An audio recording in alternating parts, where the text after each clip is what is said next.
We continue the beloved and the long-awaited second episode of our film that we all have been waiting for.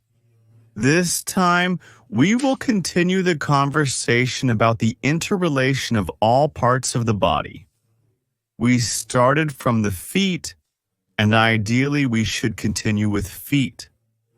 But for us to understand what awaits us ahead, let's talk about the general biomechanics of human movement, body position, and how the change in muscle tone occurs at various disorders. And today, we will deal with one of the most common pathological conditions when there is a weakness of some muscles and a shortening of other muscles.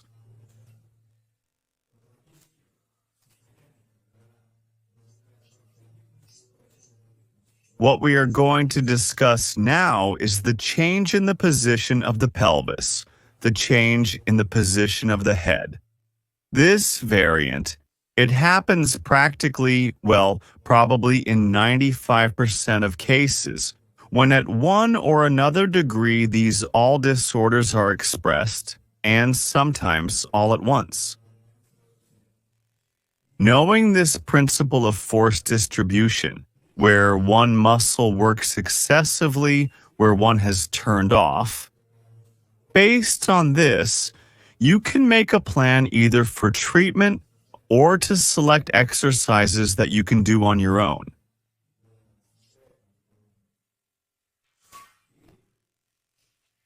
Let's start.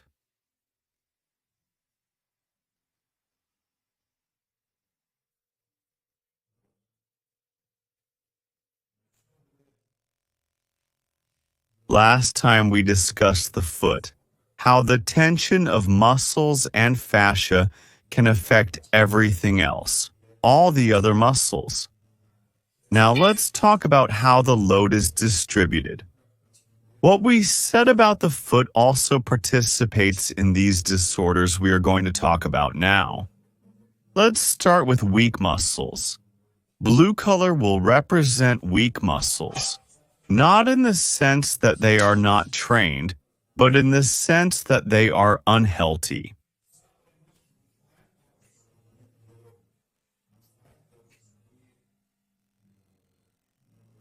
They have lost their tone. But if we call it correctly, these are hypotonic muscles, muscles that are unable to maintain tone, which have lost tone. But for everyone to understand, we will say that they are weak. Sometimes we will say that they are hypotonic. The blue color first of all represents our gluteal muscle, the gluteal muscle, this muscle here. It often loses its tone. What happens when it is weak? It turns forward like this, from this position, which is intended by the design of our body. Once it changes its position, it starts to lean forward like this, because the gluteal muscle, which should hold it, stops performing its function.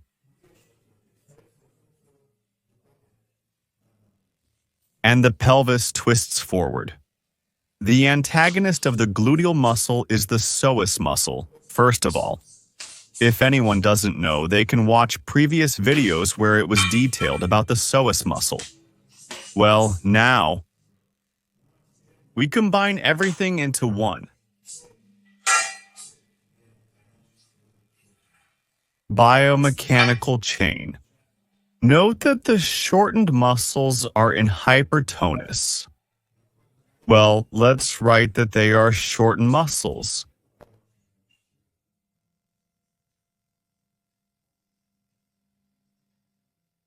Shortened muscles. Shortened muscles are our lumbar muscles. It starts from the transverse processes of the lumbar vertebrae, and the bone is also attached here, and there should be a balance between them. But now we are discussing a pathological condition, and here we see that there is no balance between these muscles. This is the gluteus muscle. and together with the lumbar muscle, it participates in movement. Here are the problems. There's also a straight muscle of the thigh, but the straight muscle of the thigh, together with the quadriceps, well, for the most part, it's the straight muscle right here. I'll draw it correctly.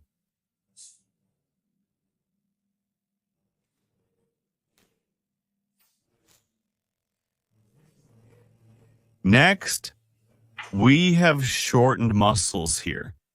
Because of that, the large gluteal muscle is weak. And to somehow hold the pelvis, it begins to excessively participate in the stabilization of the spine extensor. It will also be in such a tense state, in hypertonus. Usually, the spine extensor is one of the last muscles on the spine from the extensors that turn off, stop working. The widest muscle has already turned off. The lower, middle trapezius have already stopped working, but the extensor is still working. The gluteus has long turned off too. The spine extensor is the only thing left that holds the spine, the last one left, and it's barely hanging on. Thus, the person feels tension in the spine extensor, wants to get rid of this tension, wants to relax this muscle, but if he relaxes it, since it's the last thing that holds his spine, his back won't hold on. So this muscle tries its best to hold everything. And going up, here we have the rib cage, the muscles of the abdomen. Right now, we are looking at everything from this perspective. From this side, we won't be looking at it from the front perspective. There are also rhomboid muscles, of course, but we do not yet take into account. We'll do it next time. Okay, so the rib cage.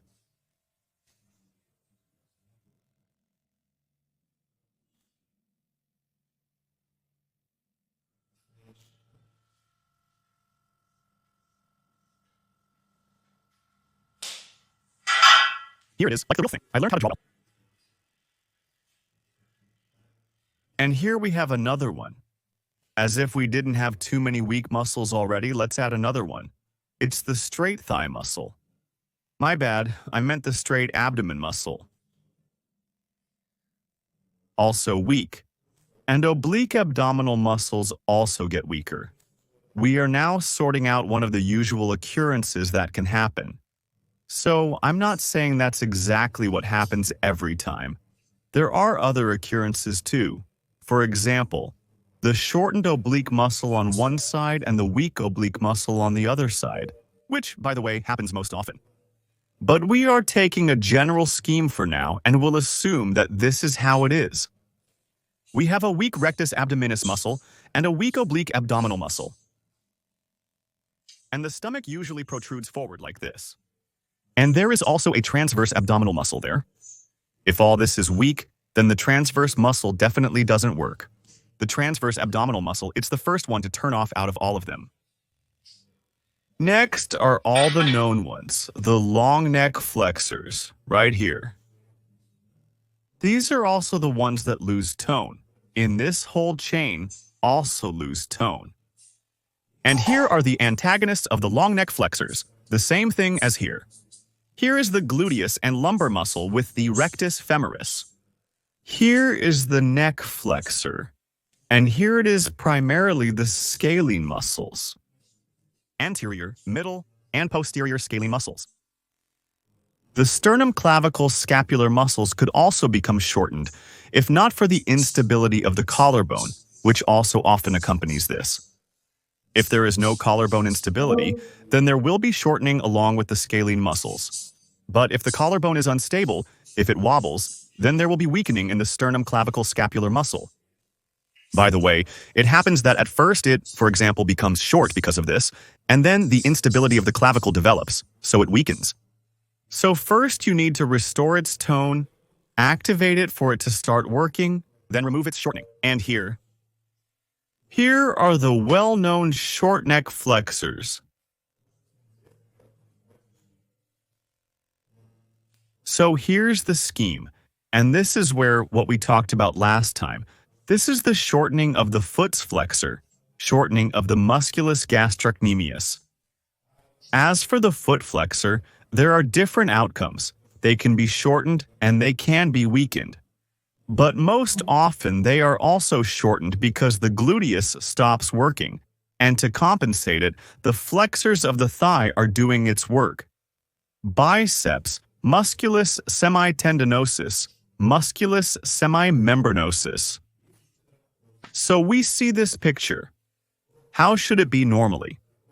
Normally, every muscle should receive the load equally. But we have turned off the long neck flexor, the abdominal muscles have stopped working, the gluteal muscles have stopped working, the large gluteal muscle, that is.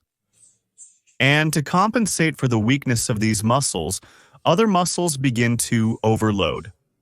Some of them are antagonists.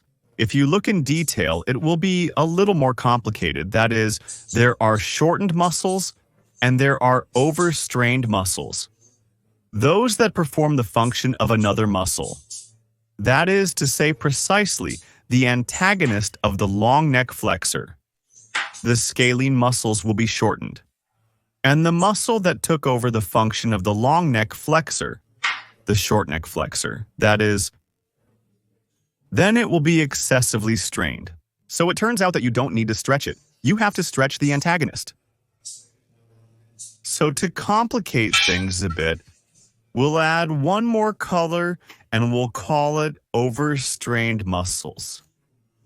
I guess that doesn't really sound right, so let's call it excessively strained muscles. Muscles that work instead of some other. They are called synergists, which means they participate in this movement, whilst the antagonists participate in the opposite movement. We'll call them excessively strained muscles. That would be our short neck flexor. What else? This one here, the thigh flexor. It will be working instead of the gluteal muscle. These are the spine flexors. They are overstrained. The tension here is because they are working instead of the latissimus dorsi.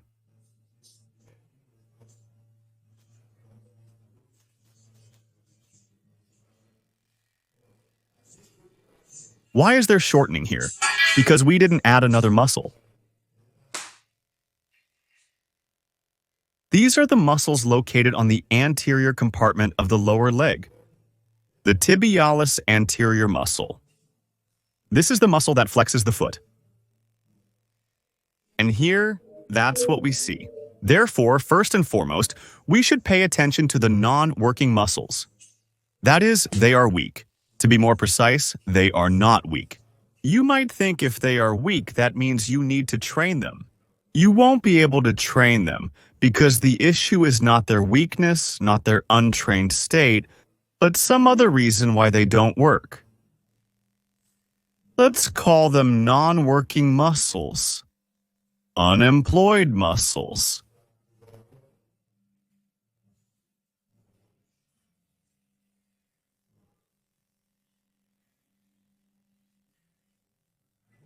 They don't work specifically during movement. Why muscle shortening occurs in the first place? Because of your movement. If you were to have these problems and just lie down and never get up, nothing would have happened, but you do move, right? So, you take a step forward, you push off with your foot from the ground to take a step forward, and at this moment, a chain of muscle tension starts in your body. First of all, it's the toes that should participate. You might not even suspect it. You might be surprised now. How come the toes participate in walking? It's really true. Because if they didn't participate in walking, then you wouldn't have a foot. Like you have it now, you would have a flat foot without fingers. Each finger, each toe has its own muscle.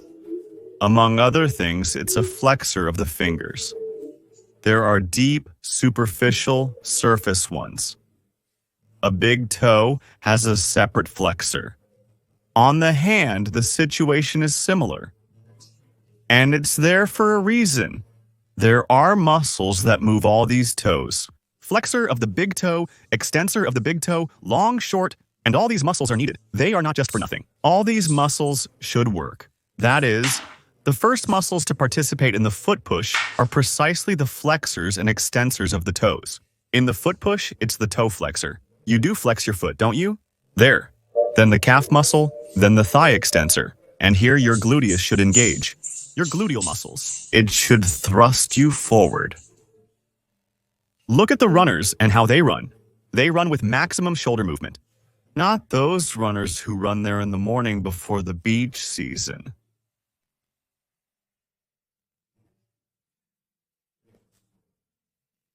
Not those who run for one day and then never get out of bed. But look at professional runners. When you'll be watching Olympic Games, see how they run on TV. They use these muscles to maximize the effort at the moment when the foot is here.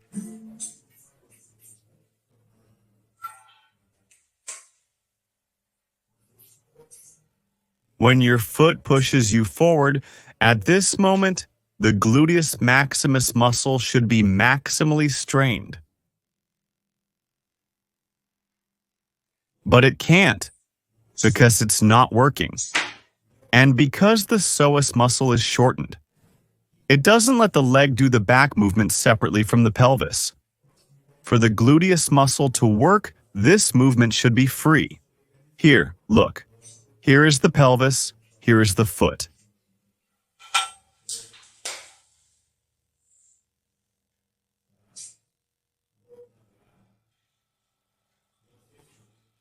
Here is the psoas muscle.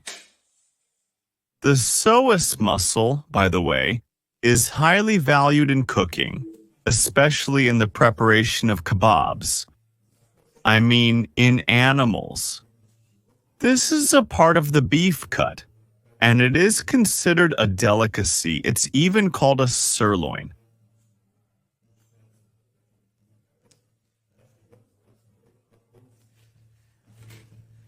It was served to high-ranking officials of the Communist Party of the Soviet Union. This is a very important muscle, the psoas muscle. And so, normally, it should be like this. The leg is here, the gluteus tenses, the psoas muscle stretches. And when the psoas muscle does not work and the psoas muscle is shortened, the leg cannot move separately from the pelvis.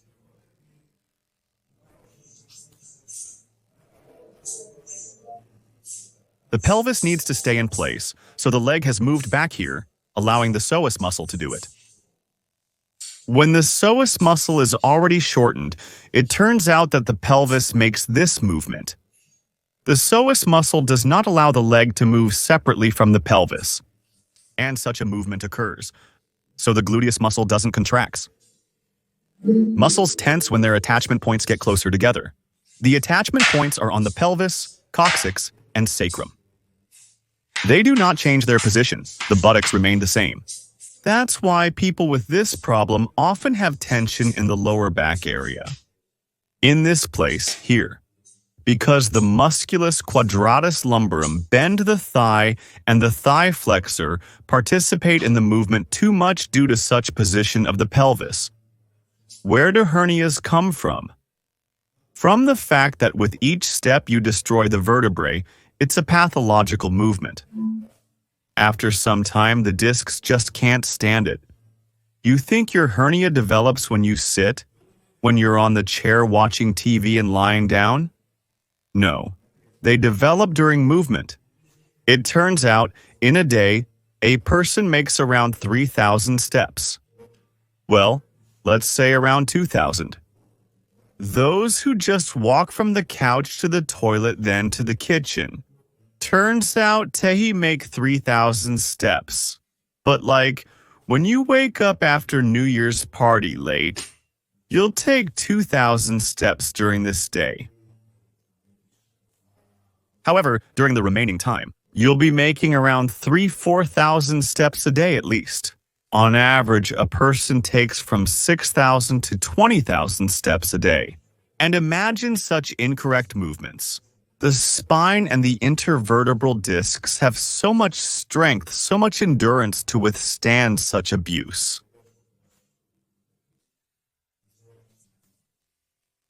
So, the short psoas muscle doesn't allow the gluteus muscles to work. Instead of it, another muscle turns on. For example, in this case, it's the musculus quadratus lumborum. All this is for you to understand the whole mechanism, for you to understand what to do next. For example, someone decides, let's first act on the shortened muscles, as manual therapists do. Let's call them old school. Old school therapists that have bad vision, Alzheimer's, and they are no longer able to perceive something new. They only use the knowledge of the 70s. During old times, they have learned that they should act on the weakened muscles. There are different methods like putting a blockade somewhere, or use some myorelaxants to relax all this.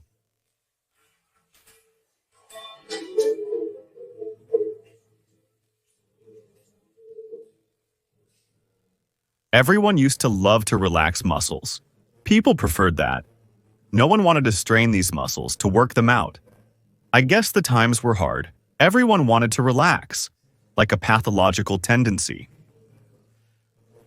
So this trend also had an impact on medicine, this influence in it, as well as in manual therapy. Everyone wanted to relax everything. However, now it's different. The new generation of doctors wants to work more qualitatively. You know, we have to stand out from those who were before us, do better. Therefore, the doctors started to delve deeper into these things. And the new theory is that you need to act on weak muscles. But do we do it? We can't train them right away. So let's say Bubnovsky's method of kinesiotherapy says, we will train weak muscles. Great, these are the most common weak muscles. The patient starts to train them, but in 50% of cases there is no effect.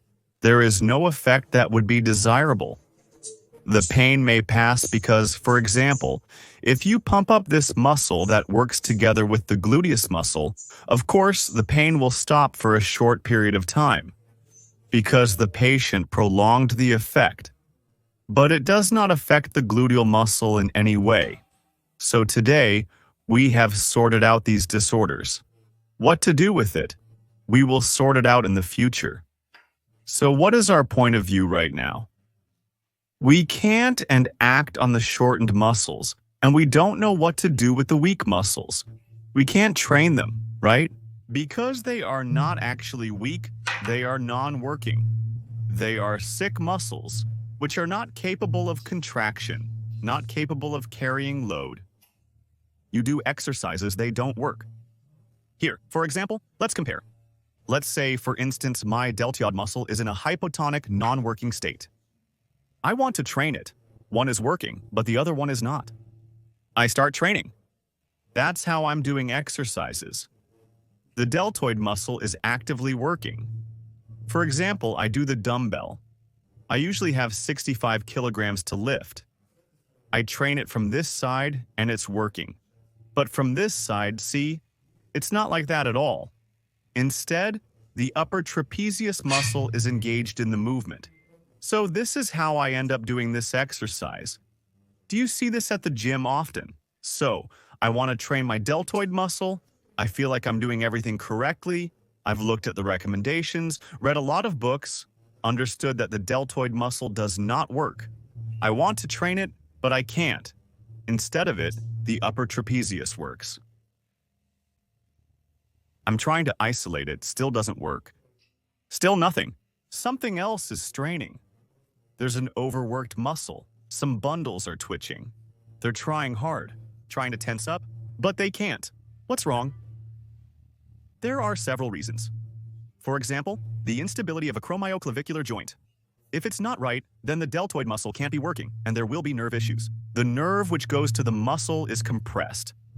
Then the impulse doesn't go to the muscle. The brain tells the deltoid muscle to strain, perform the intended tasks.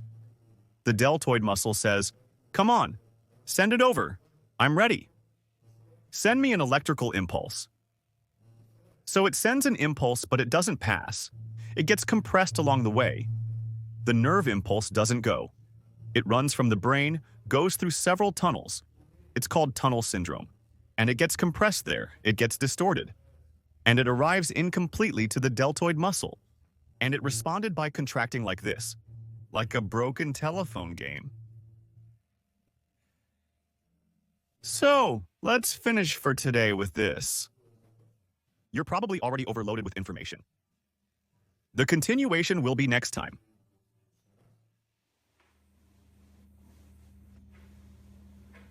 That's all.